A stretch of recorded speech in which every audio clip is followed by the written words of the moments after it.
Yeah, idol, makaki ko si mong wall, idol. Pakipalo, like, and share lang kung content creator ka o vloggers ka.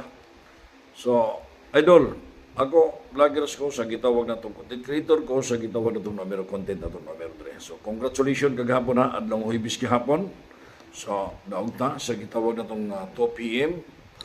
Idol, sa 286, sigundahan na ito ang 5 p.m.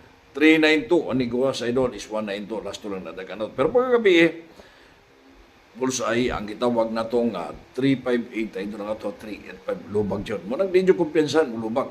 So karon adlaw ta karong Biyernes idol, ang ato karong okasyon karon sa 2 p.m. draw, VIP, no? So segunda taron, positive ta karon mudaog. Ug sa 5 p.m. VIP transaction sa positive ta mudaog. Og sa 9 p.m. confidential transaction positive ta mudaog. Inahanglan madaogon ang tanan maka-appeal karon mga idol. So ayaw pagkalimot, maniguro ka appeal, tawagi ko sa kong contact cellphone number o gusto ka mo appeal. Pero mangayo ka og libre, ayaw nyo panawag sa credit ko katag. Libre kay kini gikan sa tong source doon ako commitment ito idol. Haso sinabtanay ta ninyo ha. O gusto ka magpamembro, pamembro ka sa kwa.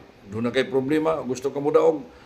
Ayaw pagdudo sa pagpamembro sa patawagi ko sa akong contact cellphone number magpamembro ka, ayaw pangayo og libre. Di ko nagayat hatag libre kay kini karon binayran na to ning numero ko na sa 2 p.m. 5 p.m. ug 9 p.m. idol. Musigunda tarong daog, musugod sila sa dili, budaog na pod si diskarte Mr. tanang mga apil.